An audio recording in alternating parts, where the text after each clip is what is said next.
কৰিম আজি 5 মাহ প্লাস কৈছে যে আমাৰ অধিকাৰ আছে বাক স্বাধীনতা আছে জুবিন গাৰ্গৰ কাৰণে জুবিনদাৰ কাৰণে সেই কথাটো আমি ক'ব পাৰিম যে ফাষ্ট ট্ৰেক আদালত কৰিম বুলি আপোনালোকে আদালতৰ নাই হাবাথুৰি খাই আছে কোনোবা সিকিউৰিটি গাৰ্ড হৈছে কোনোবা হোটেলত কাম কৰিছে 1 নম্বৰ নিবনুৱা 2 নম্বৰ বিদেশী সমস্যা 10 বছৰে তেওঁলোকে একদম ঠকাই থাকিলে অসমীয়া জাতিটোক 3 নম্বৰ 6 জনগোষ্ঠীৰ জনজাতিকৰণ আপোনাৰ মুখ্যমন্ত্ৰী ডাঙৰে কোনোবাই বোলে আপোনাৰ গাখীৰেদি গা ধুৱাইছিল সেইদিনা তেওঁ এখন হেৰি দিওঁতে কেবিনেটত অসম কেবিনেটত 6 জনগোষ্ঠী জনজাতিকৰণ দিব পাৰে নেকি এইটো আৰজিআইৰ পৰা আপোনাৰ ফাইল নাম্বাৰ আহিব লাগিব তাৰপিছত আপোনাৰ এইটো পাৰ্লিয়ামেণ্ট দুটা পাৰ্লিয়ামেণ্টত পাছ হ'ব লাগিব তাৰপিছত ৰাষ্ট্ৰপতিয়ে মোহাৰ লাগিব মেইন কথা হ'ল 6 জনগোষ্ঠী জনজাতিকৰণ তেওঁলোকে ঠকিলে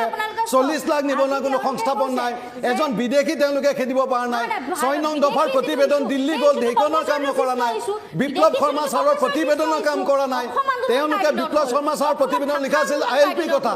আইএলপি তেওঁলোকে কৰা নাই তেওঁলোকে আপোনাৰ আমাৰ বান গৰাখহনীয়া সমস্যা সমাধান কৰা নাই বান গৰাখহনীয়া সমস্যা তেওঁলোকে বান গৰাখহনীয়া সমস্যা সমাধান নকৰিলে বানপানী আহি আছে জুলাই মাহত গৰু ছাগলী উটি যাব বান গৰাখহনীয়া সমস্যা তেওঁলোকে সমাধান কৰিব নোৱাৰিলে জলসিঞ্চনত 0 অশোক সিংহালে জলসিঞ্চন 0 আজি নলবাৰীত নলা নিৰ্মাণত 25 লাখ কোৰ নেতা ডক্টৰ জয়নাথ শৰ্মা স্বাগতম জনাইছোঁ আপোনাক অনুষ্ঠানৰ মাজলৈ আমাৰ লগত আছে ৰাইজৰ দলৰ মুখপাত্ৰ জয়ন্ত দাস স্বাগতম জনাইছোঁ সকলোকে অনুষ্ঠানৰ মাজলৈ গতিকে মই প্ৰথমে জয়নাথ শৰ্মাৰ পৰাই অনুষ্ঠানটো আৰম্ভ কৰিবলৈ বিচাৰিছোঁ ইতিমধ্যে এটা কথা জানে যে আপুনি সকলোৱে জানে যে আপুনি প্ৰাৰ্থিত্ব প্ৰত্যাশী বুলি সকলোৱে গম পায় ইতিমধ্যে আপুনি বিজেপিৰ কাৰ্যালয়লৈ যাবলগীয়া হৈছে আৰু বহুকেইটা সমষ্টিত কিন্তু আপোনালোকৰ অংক মিলা নাই সেই কথা সকলোৱে গম পাইছে আৰু এনেধৰণৰো কিছু খবৰ আমাৰ হাতত আছে য'ত মই আৰম্ভণিতেও কৈছোঁ য'ত আপোনালোকৰ বৰ্তমান সময়ত বিধায়কো আছে তাতো এবাৰ কিন্তু বিজেপিয়ে তেওঁলোকৰ কেণ্ডিডেট তেওঁলোকৰ প্ৰাৰ্থী দিবলৈ বিচাৰিছে আপুনি চিপাজাৰ সমষ্টিৰ পৰা হয়তো এবাৰ প্ৰাৰ্থিত্ব বিচাৰিব গতিকে কেনেধৰণৰ আপোনালোকৰ মাজত এতিয়াও আচলতে ক'ত মানে নিমিলা অংক হৈ আছে কি হ'বলৈ গৈ আছে বা আপুনি বিজেপিৰ অফিচলৈ গৈছিলে যিহেতু কাৰ্যালয়লৈ গৈছিলে তাত গৈ কি হ'ল কি নহ'ল এইখিনি কথা অকণমান অসমৰ ৰাইজে জানিবলৈ বিচাৰিব ধন্যবাদ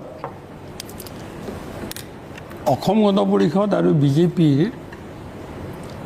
এটা সিদ্ধান্ত হৈছে আৰু এই সিদ্ধান্ত NDA হিচাপে হৈছে যে অহা 26ৰ অসম বিধানসভা নিৰ্বাচনত আমি দুয়োটা দলে NDA হিচাপে নিৰ্বাচনত অৱতীৰ্ণ হ'ম এইটোত আৰু লৰচৰ নাই আচ্ছা এতিয়া আমাৰ কথাটো হৈছে আসনৰ ভাগ বিতৰণ আৰু আসনৰ ভাগ বিতৰণ বা মিত্ৰজোঁটত একেলগে আমি একেখন মঞ্চতে থাকিবলৈ হ'লে এটা প্ৰিন্সিপাল এটা ল'ব বা এটা নীতি ল'বই লাগিব এৰা ধৰা আমি কিছুমান এৰি দিব লাগিব তেখেতসকলেও বিজেপিও কিছুমান এৰি দিব লাগিব যোৱা 21 চনৰ নিৰ্বাচনত আমি আমাৰ কেইবাটাও চিট বিজেপি আমাৰ এক্সিষ্টিং তাত বিধায়ক আছিল যেনে কমলপুৰত আমি এৰি দিছোঁ ব্ৰহ্মপুৰ আমাৰ একেবাৰে প্ৰতিষ্ঠাপক সভাপতি মহন্ত ডাঙৰীয়া চিট আমি এৰি দিছোঁ আমি এৰি দিছোঁ বিশ্বনাথ চাৰিআলি আমাৰ বৰ্তমানৰ সাধাৰণ সম্পাদক প্ৰবীণ হাজৰিকা এনেকৈ কেতিয়াবা চিট এৰি দিছোঁ আৰু আমাৰ তৰফৰ পৰা এতিয়াও সেই ধৰণৰে কথা কোৱা হৈছে যে বিজেপিৰ ক'ৰবাত MLA থাকিলেও যোৱাবাৰ যি ধৰণে আমি এৰা ধৰা কৰিছোঁ তদ্ৰুপভাৱে যদি এৰা ধৰা কৰে তেনেহ'লে আমাৰ এই নিৰ্বাচনটোত AGP আৰু বিজেপিৰ মাজত যি মিত্ৰতা এই মিত্ৰতাটো বেছি মজবুত হৈ থাকিব আকৌ দুই এটা কথা ওলাই আছে যে আমি ফ্ৰেণ্ডলি খেলিবলগীয়া হ'ব পাৰে মানে দলৰ আমাৰ যিটো সাংগঠনিক ব্যৱস্থা এই সাংগঠনিক ব্যৱস্থাত আমি তৃণমূলৰ কৰ্মীসকলৰ যি মানসিকতা বা যিটো তেওঁলোকৰ যি ইচ্ছা সেই ইচ্ছাৰ বিৰুদ্ধে আমি ক'ৰবাত হয়তো যাব নোৱাৰিব পাৰোঁ গতিকে তেওঁলোকৰ ইচ্ছাৰ অনুসৰি তৃণমূল কৰ্মীৰ ইচ্ছা অনুসৰি আৰু তেওঁলোকে কৰা সাংগঠনিক যিটো গাঁথনি এই গাঁথনিত তেওঁলোকে কিমান জোৰে আগবাঢ়ি গৈছে এইটোৰ ওপৰত ভিত্তি কৰি সিদ্ধান্ত হ'ব এতিয়ালৈকে আনুষ্ঠানিকভাৱে অসম গণ পৰিষদ আৰু বিজেপিৰ কেন্দ্ৰীয় নেতৃত্বৰ মাজত একো আলোচনা হোৱা নাই কিন্তু অনানুষ্ঠানিকভাৱে আজি 6 মাহৰ পৰা আমি আলোচনা চলিয়ে আছে আৰু চিপাঝাৰ সম্পৰ্কত মই আপোনাক কথা এটা কওঁ অসম গণ পৰিষদৰ আজিৰ দিনটোত আমি দৰং জিলাত দলগাঁও মঙলদৈ আৰু চিপাঝাৰৰ ভিতৰত আমি কৈছোঁ এইবাৰ আমাক চিপাঝাৰটো এৰি দিব লাগে ওদালগুৰি জিলা আৰু দৰং জিলা এই দুইখন জিলাৰ ভিতৰত আমি এটা জিকিব পৰাৰ সম্ভাৱনা 100% সম্ভাৱনা থকা এটা চিট আমি বিচাৰিছোঁ আৰু সেইটোৱে হৈছে চিপাঝাৰ এতিয়া সেই ধৰণে আমি আজি 2 বছৰ 3 বছৰৰ পৰা আমি চিপাঝাৰত যিজন আছে চিপাঝাৰ সংগঠন কৰি আছোঁ তেখেতে কি ক'লে পৰমানন্দ ৰাজবংশী তাততো বৰ্তমান আছে তেখেতক নহয় যেনেকৈ আমি সত্যব্ৰত থাকোঁ বৰ্তমান থাকোঁতেও 21ত এৰি দিছিলোঁ আমাৰ প্ৰফুল্ল মহন্তৰ চিট এৰি দিছিলোঁ প্ৰেচিডেণ্ট মাষ্ট বি ফ'ল' মানে আগত যি এটা দৃষ্টান্ত থাকিলে সেই দৃষ্টান্তটো আমি মিত্ৰতা ৰক্ষাৰ কাৰণেই আমি মানি যাব লাগিব আৰু আজিলৈকে আমি চিপাঝাৰ এৰি দিম বা চিপাঝাৰ একেবাৰে AGPয়ে বিচাৰিব নালাগে এনেধৰণৰ কোনো ইংগিত ভাৰতীয় জনতা পাৰ্টীৰ তৰফৰ পৰা ৰাজ্যিক সমিতিৰ বিষয়ববীয়াসকলৰ পৰা কোনো তেনেধৰণৰ ইংগিত দিয়া নাই আৰু আমি তেখেতসকলক স্পষ্টভাৱে জনাইছোঁ যে আমি চিপাঝাৰটো আমাক লাগে দৰং জিলা আৰু ওদালগুৰি জিলাৰ ভিতৰত আমাক 100% জিকিব পৰা এটা সমষ্টি সেই সমষ্টি এটা লাগে আৰু সেইটোৱে হৈছে চিপাঝাৰ এইটো মূলগত আমাৰ মানে দাবী মানে আমাৰ নিৰ্বাচনৰ আসন বুজাবুজি সম্পৰ্কত হোৱা আলোচনাৰ কাৰণে এই বিষয়টো এই প্ৰস্তাৱটো সজোৰে উত্থাপন আমাৰ কেন্দ্ৰীয় নেতৃবৃন্দে কৰিব দ্বিতীয় কথাটো হৈছে মই যোৱাকালি পৰহি গধূলি আমাৰ বিজেপি দলৰ সভাপতিক লগ ধৰিলোঁ সভাপতিকটো মই মঙলদৈ সদায় লগে ধৰি থাকোঁ আমাৰ দৰং জিলা অসম গণ পৰিষদ জিলাৰ সভাপতি কমলেশ্বৰ বৰুৱা সম্পাদক স্বৰাজ ডেকা আৰু আমাৰ উপসভাপতি ডিম্ব বৰুৱা আৰু আমাৰ কেন্দ্ৰীয় কমিটিলৈ আমাৰ দৰং জিলাৰ পৰা প্ৰতিনিধি তথা আমাৰ দৰং জিলাৰ অসমৰ প্ৰতিষ্ঠাপক সম্পাদক ৰমেশ ডেকা তেওঁলোক পৰহি মোৰ তাত আহি ক'লে যে আমি এটা অফিচিয়েলি আমাৰ মাননীয় বিজেপি ৰাজ্যিক সভাপতি আমাৰ MP কাৰণ যেতিয়া আনুষ্ঠানিক আলোচনা হ'ব MPজনৰ তাত এটা ৰোল থাকিবই আৰু এই ৰোলটো তেওঁৰ 2 প্ৰকাৰে থাকিব এক প্ৰকাৰে সাংসদ হিচাপে লোকেল স্থানীয় সাংসদ হিচাপে আৰু আন প্ৰকাৰে তেওঁ ৰাজ্যিক সভাপতি গতিকে তেখেতক গৈ আমি আমাৰ কথাটো আমাৰ দলৰ তৰফৰ পৰা আমাৰ কেন্দ্ৰীয় নেতৃবৃন্দই যিধৰণে কথাটো কৈছে সেই একে সুৰতে আমি তেখেতক কথাটো কৈছোঁ আৰু তেখেতেও আমাক কথাটো কৈছে যে আপোনালোকে সংগঠন কৰি থাকক আমাৰ কেন্দ্ৰীয় নেতৃবৃন্দৰ মাজত যেতিয়া আলোচনা হ'ব নিশ্চয় আপোনালোকৰ কথাটো বিবেচনা কৰা হ'ব এতিয়া এই কথাটোকে অলপমান ৰাজনৈতিকভাৱে অন্য ধৰণে কথাটো কৈছে আৰু এটা কথা মই আপোনাক কওঁ আমাৰ নিৰ্বাচনৰ আগন্তুক ইছ্যুটো অসম গণ পৰিষদৰ তৰফৰ পৰা আমি আজি 6 মাহ আগতেই বিজেপি কেন্দ্ৰীয় নেতৃবৃন্দক জনাই দিছোঁ আমি জাতীয়তাবাদী দল গতিকে আমি অসমৰ বিকাশটো বিচাৰোঁ বিকাশটো মানে সকলো ফালৰ পৰা ওৱান ছাইডেড বিকাশ নহয় এবাৰ কিবা এটা দুখন কৰিছোঁ 2টা প্ৰজেক্ট লৈছোঁ সেইটোৱে হ'ব সেনেকুৱা নহয় আমাৰ প্ৰথম অসমৰ বিকাশ বিচাৰিছোঁ আনটো খিলঞ্জীয়া মানুহৰ সুৰক্ষা বিচাৰিছোঁ মানে অসমৰ বিকাশ খিলঞ্জীয়াৰ সুৰক্ষা আমাৰ মূল দাবী আৰু এই কথাটো তেখেতসকলে ইতিমধ্যে এই কথাটো ৰাজহুৱা কৰিছে যে অহাবাৰ নিৰ্বাচনত আমাৰ মানে মূল বিষয় বিকাশিত অসম আৰু সুৰক্ষিত খিলঞ্জীয়া এইটো তেওঁলোকে সুৰক্ষিত খিলঞ্জীয়া বুলি নকয় সুৰক্ষিত অসম বুলিও ক'ব পাৰে মানে যি নকয় কিন্তু আমাৰ যিটো মানে ক্লেইম সেই ক্লেইমটোৰ লগত অহাবাৰ ইলেকশ্যনটো এই 2টা ইছ্যুৰ ওপৰত বিকাশিত অসমৰ বিকাশ আৰু খিলঞ্জীয়াৰ সুৰক্ষা এই 2টাৰ ওপৰতে আমি অহাবাৰ নিৰ্বাচন আৰু দুৰ্নীতি যিটো কথা কৈছে মই আপোনাক কওঁ দুৰ্নীতি হোৱাই নাই এইটো কিন্তু হয় ক'ৰবাত স্থানীয়ভাৱে MLA জনে বা কোনোবা এজন নেতাই মানে তল খাপৰ নেতাই ক'ৰবাত কমিশ্যন লোৱা এইবিলাক কথা হ'ব পাৰে আৰু হ'লেও চিফ মিনিষ্টাৰে দুৰ্নীতিৰ লগত এতিয়ালৈকে আপোচ কৰা নাই ঠিক আছে চিফ মিনিষ্টাৰক আপুনি মন কৰিছে তেওঁ যিবোৰ সিদ্ধান্ত লৈছে খিলঞ্জীয়াৰ সুৰক্ষাৰ ক্ষেত্ৰত তেওঁ কাৰো লগত আপোচ কৰা নাই গতিকে এই দুৰ্নীতিটো ইছ্যু নহয় ইছ্যু হ'ব বিকাশিত অসম আৰু সুৰক্ষিত অসমীয়া ঠিক আছে মই আকৌ আপোনাৰ ওচৰলৈ আহিম মই কংগ্ৰেছৰ ভূপেন ৰাজনাথ ডাঙৰীয়াৰ ওচৰলৈ আহিবলৈ বিচাৰিছোঁ এতিয়া কথা হৈছে আমি প্ৰথমতেই আৰম্ভণি কৰিছোঁ যে বিকাশ অনুপ্ৰৱেশ আৰু দুৰ্নীতি কি হ'ব নিৰ্বাচনী ইছ্যু বা এইকেইটাৰ সন্দৰ্ভত ৰাইজেও জানিবলৈ বিচাৰে এতিয়া জয়নাথ শৰ্মা ডাঙৰীয়া এটা কথা ক'লেই যে দুৰ্নীতি ক'তো হোৱাই নাই তেওঁলোকে বিকাশ আৰু এই খিলঞ্জীয়াৰ সুৰক্ষাৰ এইখিনিৰে দাবীৰে যাব তাৰ লগতে আৰু এটা কথা মই সুধিবলৈ বিচাৰিম এই গৌৰৱ গগৈৰ যিটো প্ৰসংগ আছিল পাকিস্তান সংযোগ সেইটো কালিৰে পৰা ক'ৰবাত অলপ হ'লেও আমি ম্লান পৰা দেখিবলৈ পোৱা গৈছে তাৰ কাৰণটো ইতিমধ্যে সকলোৱে গম পাইছে গতিকে এতিয়া আপোনালোকে কেনেধৰণৰ ইছ্যু লৈ ৰাইজৰ মাজলৈ বা ভোটাৰ ৰাইজৰ মাজলৈ আপোনালোকে যাবলৈ বিচাৰিব শ্যামলী ডাঙৰীয়ানে আপোনাক ধন্যবাদ জ্ঞাপন কৰিছোঁ অনুষ্ঠানলৈ আমন্ত্ৰণ কৰাৰ কাৰণে সমূহ NKTV দৰ্শকক মই নমস্কাৰ জ্ঞাপন কৰিছোঁ আপুনি খুব সুন্দৰ কথাৰে আৰম্ভ কৰিছে ভাল লাগিলে গৌৰৱ গগৈ ডাঙৰীয়া কাৰণ গৌৰৱ গগৈ ডাঙৰীয়াৰ ওপৰত যিটো এলিগেশ্যন বিজেপিয়ে লগাইছিলে জোকৰ মুখত চূণ পৰিলে ইণ্ডিয়া আৰু ফিলিপিনছৰ যিটো MP যিটো গ্ৰুপ যাব তাৰে তেখেতৰ অধ্যক্ষ হিচাপে নিৰ্বাচিত হৈছে গতিকে অসমবাসীৰ কাৰণে গৌৰৱৰ বিষয় আৰু অসমীয়া জাতিৰ কাৰণে গৌৰৱৰ বিষয় আৰু গৌৰৱ গগৈ ডাঙৰীয়াই যিখিনি কাম কৰি আছে গোটেই ভাৰতবৰ্ষত পাৰ্লিয়ামেণ্টত নেশ্যনেলি ইণ্টাৰনেশ্যনেলি যিখিনি তেখেতে দক্ষতা দেখাইছে অসমৰ ৰাইজে 2026ত এগৰাকী নতুন প্ৰতিভাৱান মুখ্যমন্ত্ৰী বিচাৰিছে সেইগৰাকী গৌৰৱ গগৈ ডাঙৰীয়া 2026ত কংগ্ৰেছৰ চৰকাৰ এলায়েন্সত চৰকাৰ হ'ব আৰু সেই এলায়েন্স চৰকাৰৰ মুখ্যমন্ত্ৰী হিচাপে অসমৰ ৰাইজে বিচাৰিছে চেঞ্জ গৌৰৱ গগৈ ডাঙৰীয়া মুখ্যমন্ত্ৰী হৈ নতুন অসম এখন বৰ অসম এখন অসমৰ ৰাইজক উপহাৰ দিব য'ত থাকিব শান্তি সম্প্ৰীতি ঐক্যতা আৰু প্ৰগতি গোটেইখিনি থাকিব এতিয়া আমাৰ কথা হ'ল কি যিখন সুৰক্ষিত অসমৰ কথা বিকাশৰ অসমৰ কথা কৈছে সুৰক্ষিত অসম কেনেকৈ আপুনি সুৰক্ষিত অসম বুলি ক'ব যিখন অসমত আমাৰ মৰমৰ প্ৰাণৰ আমঠু জুবিন গাৰ্গ ডাঙৰীয়াই সুৰক্ষিত নহ'ল তেখেতৰ জীৱন দিব লগা হৈ গ'ল সেইখন অসমত কেনেকৈ তেওঁলোকে সুৰক্ষাৰ কথা ক'ব পাৰে আৰু যিখন অসমত প্ৰতিদিনে প্ৰতি বছৰে আপুনি যদি যিটো ক্ৰাইম এগেইনষ্ট ওমেন তাৰ যদি ৰেটটো চাই 5 নম্বৰত মানে টপ 5ত আছে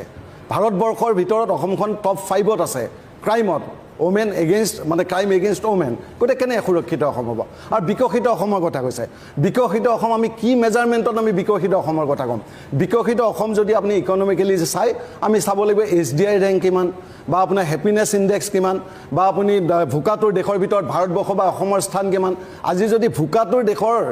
ৰেংকটো যদি ভাৰতবৰ্ষৰ ৱৰ্ল্ডত চাই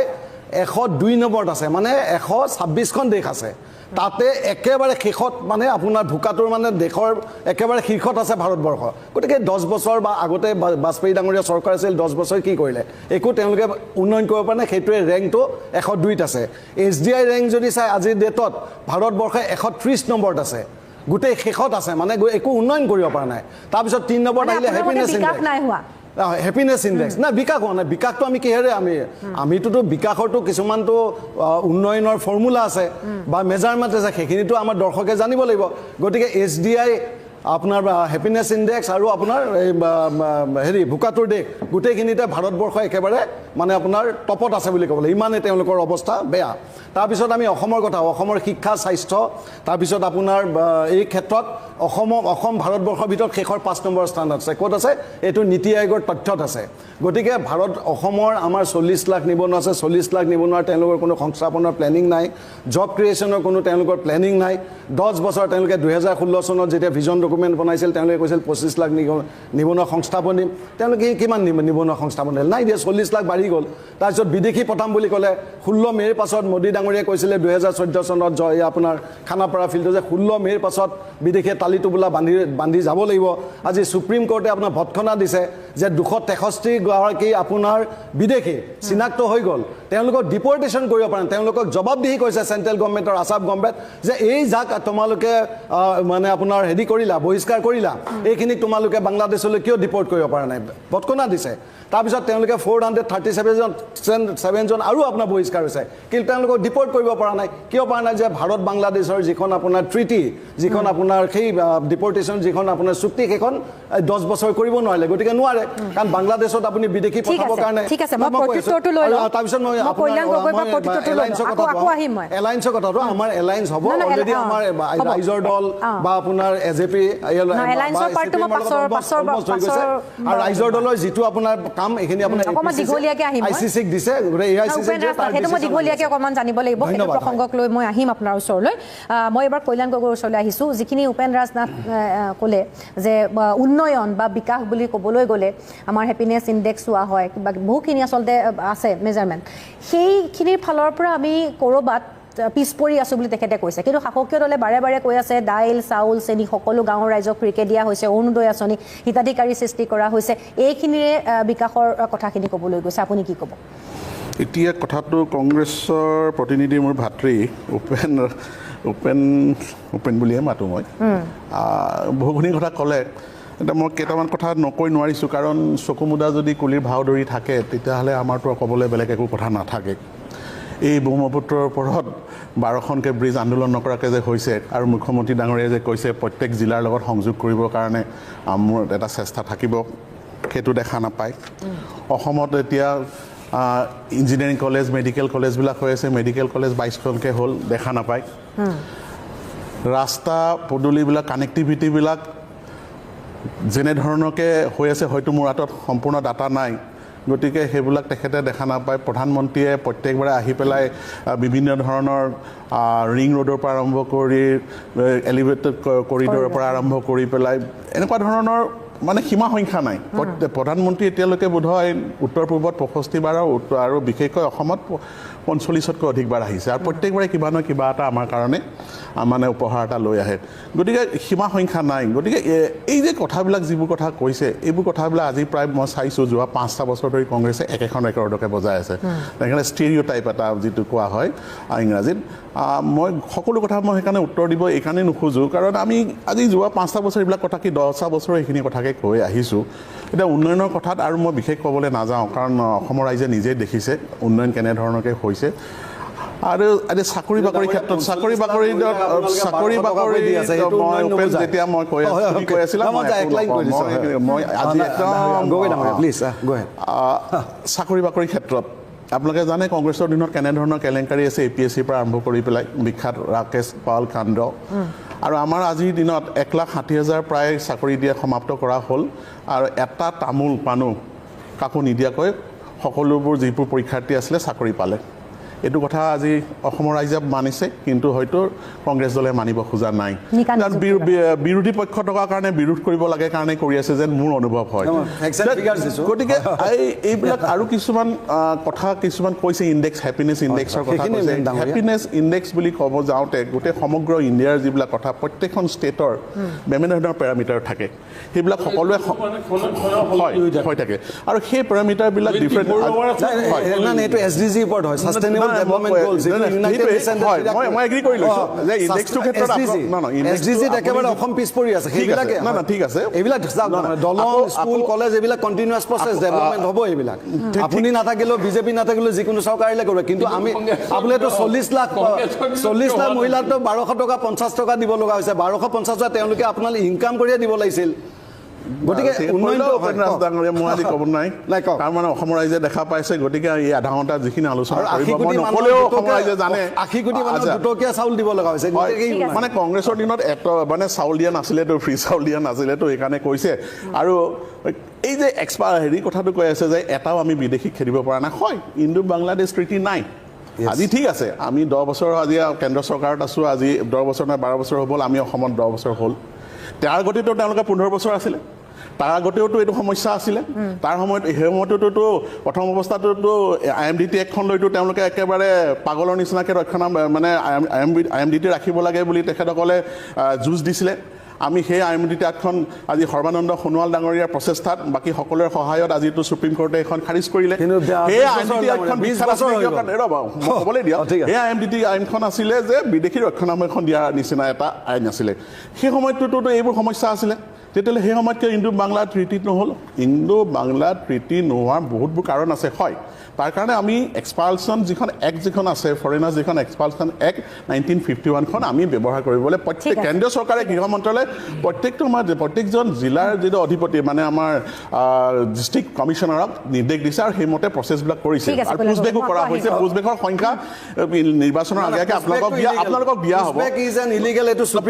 ঠিক আছে, পুছবেকো কৰা হৈছে, পুছবেকো কৰা হৈছে তাৰ উপৰি এক্সপানশ্যন কিমান কৰা হৈছে তাৰ এটা আপোনালোকৰ ঠিক আছে, মই পাব পাব ঠিক আছে, মই আহিম। ঠিক আছে নহয় মই এতিয়া আপোনাক যিহেতু মানে আৰু এটা কথা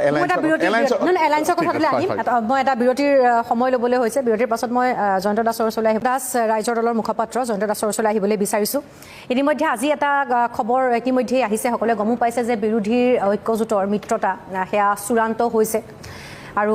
ৰাইজৰ দলক বাদ দি বাকী দলসমূহৰ লগত মিত্ৰতা প্ৰায় চূড়ান্ত হৈছে। কিন্তু অখিল গগৈৰ কাম কাজক লৈ গৌৰৱ গগৈ ক'ৰবাত অসন্তুষ্ট। তেওঁ সন্মুখৰ পৰা আহিয়ে সংবাদ মাধ্যমৰ আগতে ইতিমধ্যে সেইখিনি কথা উল্লেখ কৰিছে। গতিকে এতিয়া কি হ'বলৈ গৈ আছে বা কি হ'ব সেইখিনি কথা মই আপোনাৰ পৰা অকণমান জানিবলৈ বিচাৰিম। অখিল গগৈ বা ৰাইজৰ দল আউট নে ইন? নহয়, চাওক, এইটো যিহেতু আলোচনা চলি আছে, এই ক্ষেত্ৰত আমি মতামত দিব আচলতে নোৱাৰোঁ। কাৰণ এইটো হৈছে এটা হাই লেভেলত আৰু আমাৰ বিশেষকৈ আমাৰ সভাপতিক এইটো বিশেষভাৱে দায়িত্ব দিয়া হৈছে। সভাপতি এইটো ক্ষেত্ৰত সিদ্ধান্ত ল'ব পাৰিব। আমাৰ এক্সিকিউটিভে সেইটো তেওঁক মানে দিয়া হৈছে, দায়িত্ব দিয়া হৈছে যে আলোচনাৰ ক্ষেত্ৰত বা এই আপোনাৰ এলায়েন্সৰ ক্ষেত্ৰত গোটেইটো তেওঁ ডিচিশ্যন ল'ব আৰু কৰ্ণধাৰ সমিতিৰ ফালৰ পৰা তেওঁক এইটো দিয়া হৈছে স্পেচিয়েলি। গতিকে তেওঁ সেইটো ল'ব আৰু আলোচনা চলি আছে। আৰু এই যিটো আপুনি অখিল গগৈ আউট বুলি কৈছে, এইটো একেবাৰে মিছা কথা। কাৰণ এটা পজিটিভ মানে ডাইৰেকশ্যনতে গৈ আছে এই এলায়েন্সৰ যিটো আলোচনা চলি আছে। আৰু কিন্তু কংগ্ৰেছে নিলম্বন কৰা বিধায়ক বিশেষকৈ শ্বেৰমান আলীক আকৌ ৰাইজৰ দলত সেইটো কোনো ফেক্টৰ নহয়। এইটো আপুনি উত্থাপন কৰিছে বা কোনোবা মিডিয়াত উত্থাপন হ'ব পাৰে। কংগ্ৰেছৰ ফালৰ পৰা তেনেকুৱা কোনো ধৰণৰ মানে ইছ্যু লৈ পেলাই আমাৰ লগত কোনো হোৱা নাই। আমাৰ খালি কেইটামান ছিটৰ ক্ষেত্ৰত আছে বাকী। মানে সেই ছিটকেইটা যদি মিলি যায় তেতিয়াহ'লে হয়তো কালিয়ে হয়তো সিদ্ধান্ত হৈ যাব পাৰে। গতিকে মিত্ৰতা হ'বই, এইটো খাটাং আপোনালোকে ভাবি থওক। এইটো কোনো পধ্যে মানে মিত্ৰতাৰ নোহোৱা কোনো চান্সেই নাই, এইটো হ'বই। এই ক্ষেত্ৰত আপোনাক মানে মই মানে এচুৰেঞ্চ দিলোঁ, 100% মানে আপোনাক এচুৰেঞ্চ দিলোঁ যে মিত্ৰতা হ'বই, মিত্ৰতা নোহোৱাৰ কোনো কথাই নাই।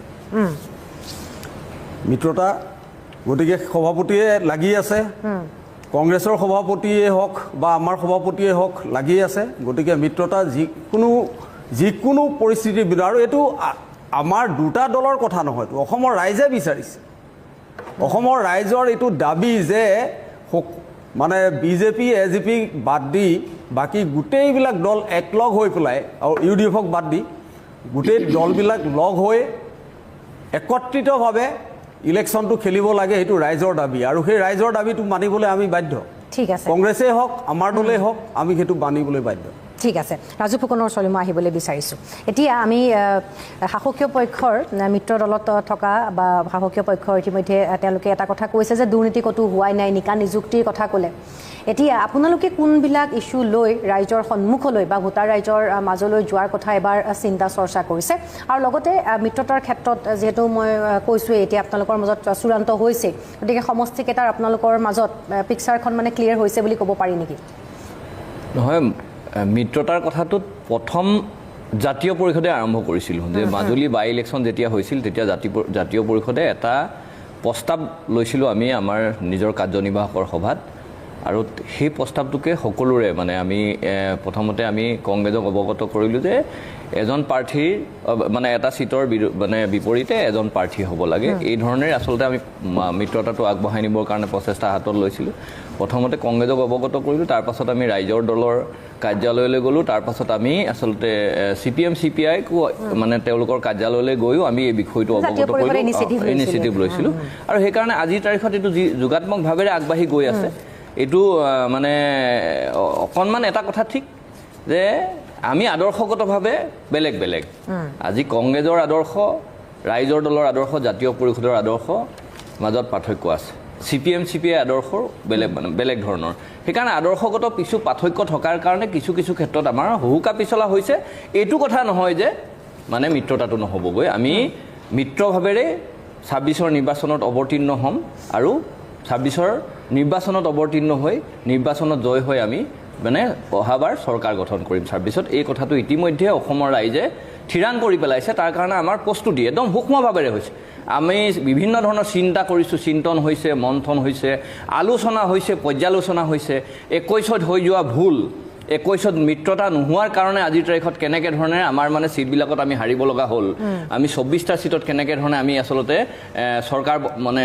আগবঢ়াই নিব পাৰিলোহেঁতেন কিন্তু আমাৰ সেই সময়ত মিত্ৰতাটো নোহোৱাৰ কাৰণে আমাৰ আচলতে সেই সময়ত আমি ভুলৰ পৰা শুধৰণি লৈ এতিয়া একদম পুংখানুপুংখভাৱে একদম সূক্ষ্ম বিষয়টোকো আমাৰ মনৰ মানে আমাৰ লগত আলোচনা হৈছে আৰু আমি ভাবিছোঁ যে যোগাত্মকভাৱেৰে আগবাঢ়ি গৈ আছে আৰু এটা অসমৰ ৰাইজক ইয়াৰ পৰা বাৰ্তা দিব বিচাৰিছোঁ যে বিৰোধীৰ যিটো মিত্ৰতা শক্তিশালী হ'ব আৰু 26ত মানে আমাৰ মানে চৰকাৰ বনাব সেই কথাটো ৰাইজৰ আগত আমি আজিৰ তাৰিখত অৱগত কৰি থলোঁ আৰু বাকীখিনি যিখিনি কথা যে ৰাইজৰ মাজলৈ কেনেকৈ যাম ৰাইজ ৰৈ আছে আমাৰ কাৰণে সেইকাৰণে ইমান উৎসাহেৰে বিৰোধী যে একত্ৰিত হ'ব লাগে সেই কথাটো ৰাইজৰ আহ্বান আছে আহ্বানটোক আমি মৰ্যাদা প্ৰদান কৰিছোঁ আৰু ৰাইজ ৰৈ আছে এটা কথাই যে মুখ্যমন্ত্ৰী ডাঙৰীয়াৰ পৰিয়ালৰ মাটি কেলেংকাৰী বিভিন্ন ধৰণৰ ৰিজৰ্ট বিভিন্ন ধৰণৰ বিদ্যালয় মহাবিদ্যালয় বিভিন্ন ধৰণৰ কাম কাজ মানে এই বিষয়বিলাক ৰাইজে ইতিমধ্যেই মানে গম পাই গৈছে যে এই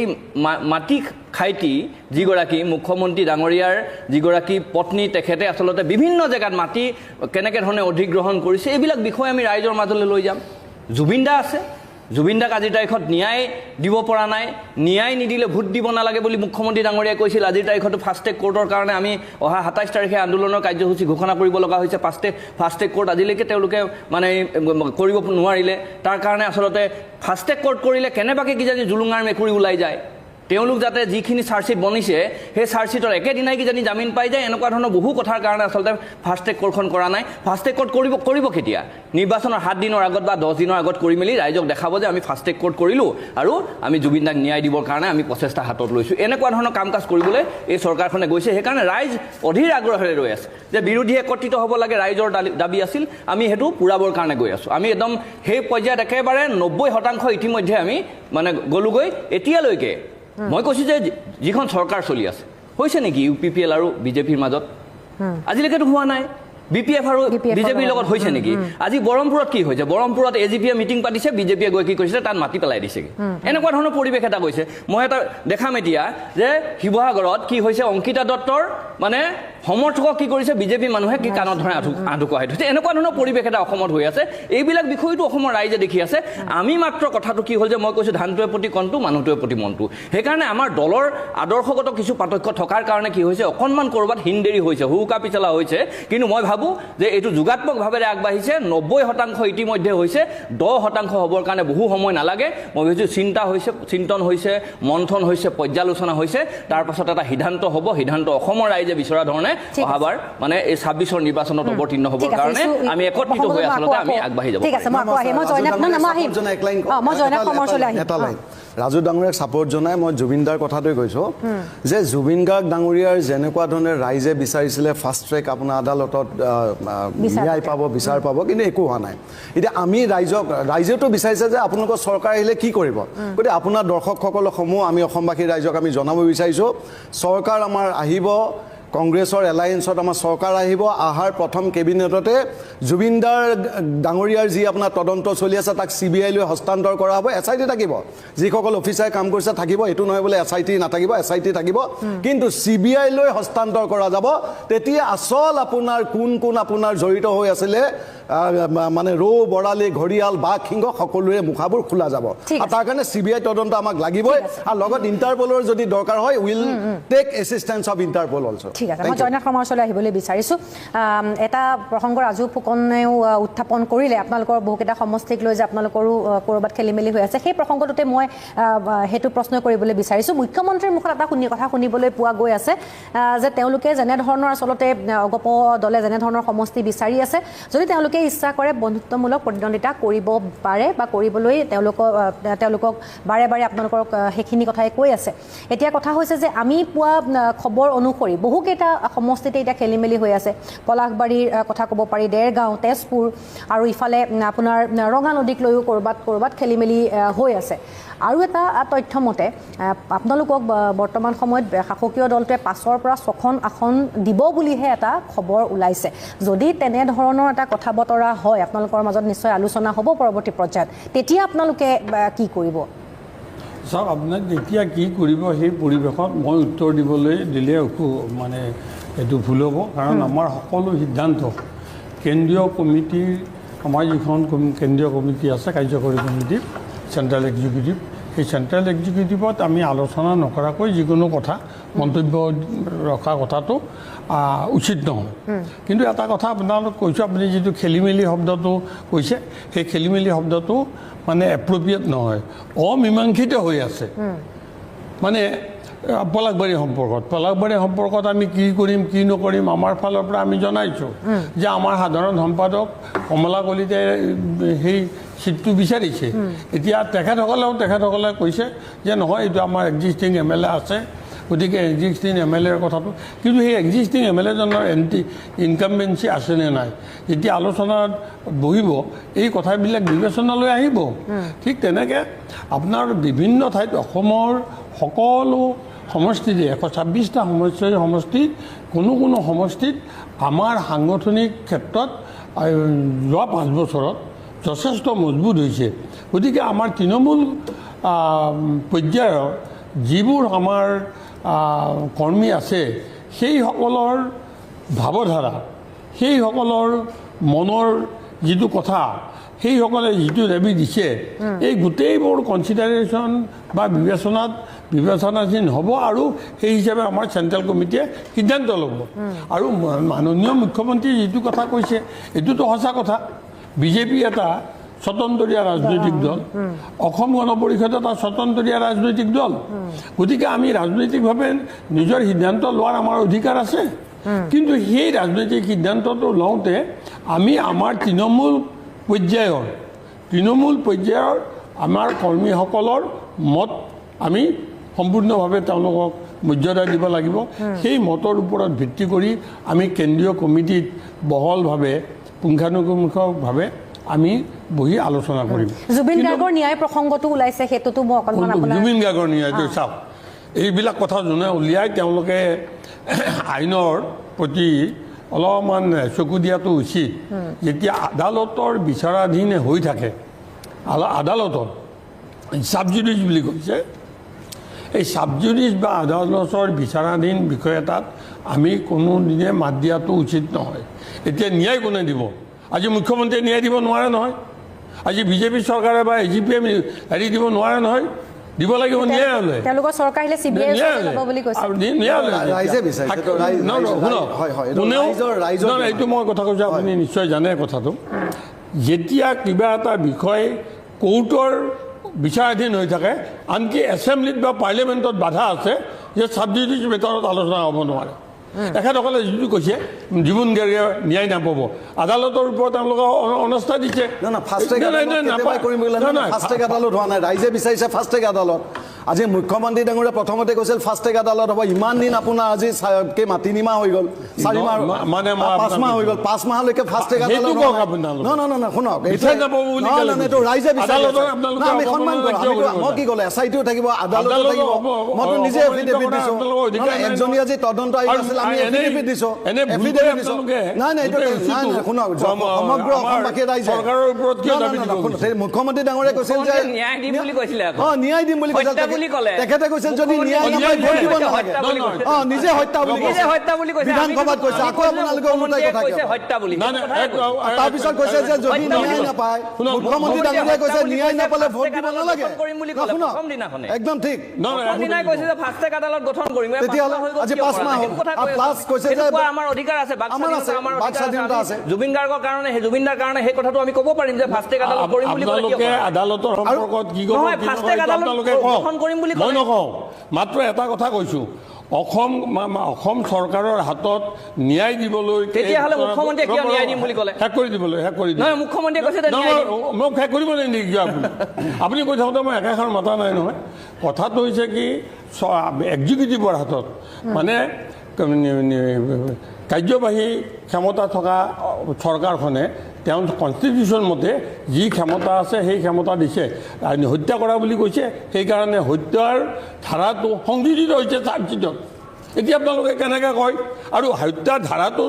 সংযোজিত কৰাৰ কাৰণে আগত যিখিনি কৰিবলগীয়া যাৱতীয় বিষয়, বিশেষকৈ তদন্ত, সেই তদন্তত সেইধৰণে কেছটো পাইছে, সেইধৰণে কথাটো আদালতলৈ চাৰ্জশ্বিট পঠাইছে। এতিয়া আপোনালোকে এনেকৈ কৈ আছে যেন আপোনালোকে এই আগতীয়াকৈ একেবাৰে আদালতৰ ৰায়টো দিবলৈ গৈছে। আইনৰ কিছুমান নিয়ম আছে, আইনৰ কিছুমান নিয়ম আছে। সৰুকে এটা কথা কওঁ, আমেৰিকাৰ ডনাল্ড ট্ৰাম্পে এইবিলাক মই পঢ়াই নাই। আমেৰিকাৰ ৰাষ্ট্ৰপতি ডনাল্ড ট্ৰাম্পে, মই কৈ আছো, আমেৰিকাৰ ৰাষ্ট্ৰপতি ডনাল্ড ট্ৰাম্পে, আপুনি চাব যে মই জাষ্ট ৰেফাৰেঞ্চটো আনিছোঁ, আমেৰিকাৰ ৰাষ্ট্ৰপতি ডনাল্ড ট্ৰাম্পে মাৰ্টিন লুথাৰ কিং Jr. তেওঁৰ হত্যাৰ তদন্ত কৰাৰ কাৰণে ফাইল অপেন কৰিছে। কিমান বছৰ আগত তেখেতৰ হত্যা হৈছিল, তাৰপিছত ফাইল অপেন কৰিছে। আৰু মোৰ এগৰাকী একদম স্বনামধন্য এডভকেট জেনেৰেল, মই নামটো নকওঁ, তেখেত একেবাৰে আইনজ্ঞ আছিল অসমত। তেখেতে ক'লে যে ন' জাজমেণ্ট ইজ ফাইনেল। আইনৰ এটাই কথা, ন' জাজমেণ্ট ইজ ফাইনেল। গতিকে আমি আমাৰ বক্তব্য আমি ৰাখিব পাৰোঁ। আইনৰ ওপৰত আমাৰ বিশ্বাস আছে, SITৰ ওপৰত বিশ্বাস আছে। আমিতো কোৱা নাই, মইতো SITক অভাৰটেক ইকনমিক কৈছোঁ যে আমাৰ চৰকাৰ আহিলে আমি নতুন যদি জুবিন দাই ন্যায় নাপায়, জুবিন দাৰ কামখিনি যদি নিয়াৰিকৈ নহয়, আজি আপোনাক শুনক, আজি সমাধি ক্ষেত্ৰত জুবিন দাৰ কি অৱস্থা, একোতো কৰিব পৰা নাই, একো কৰিব পৰা নাই। জুবিন দাৰ সমাধি ক্ষেত্ৰত ইমান দিন হৈ গ'ল, কেতিয়াবা কাৰেণ্ট কাটা যায়, ধূলি বালি তাৰ অৱস্থা নাই। ৰাইজে তাৰ পৰা কলিকতাৰ পৰা মানুহ আহি পেলাই তাতে দুখ কৰি গুচি যায় যে আমি আহি পেলাই জুবিন দাৰ ক্ষেত্ৰত এনেকুৱা হ'ব বুলি ভাবাই নাছিল। কামখিনি কৰিব পৰা নাই। অসমৰ ৰাইজে বহুত চিৰিয়াছলি লৈছে। পৰৱৰ্তী ওচৰলৈ আহিবলৈ বিচাৰিছোঁ জয়ন্ত দাস, এই আমি যিখিনি কথা পাতি আছোঁ, বিকাশৰ কথা, দুৰ্নীতিৰ কথা বা অনুপ্ৰৱেশৰ কথা, ইতিমধ্যে শাসকীয় দলে এটা কথা কৈছে যে নিকা নিযুক্তিৰ কথা যিহেতু উল্লেখ কৰিছে আৰু 100% বিকাশ হৈছে তেওঁলোকে ক'বলৈ বিচাৰিছে। গতিকে এইখিনি কথাত আপুনি সমৰ্থন কৰে নে? আপোনালোকৰ ইছ্যুখিনি কেনেধৰণৰ হ'ব এবাৰ? চাওক, আটাইতকৈ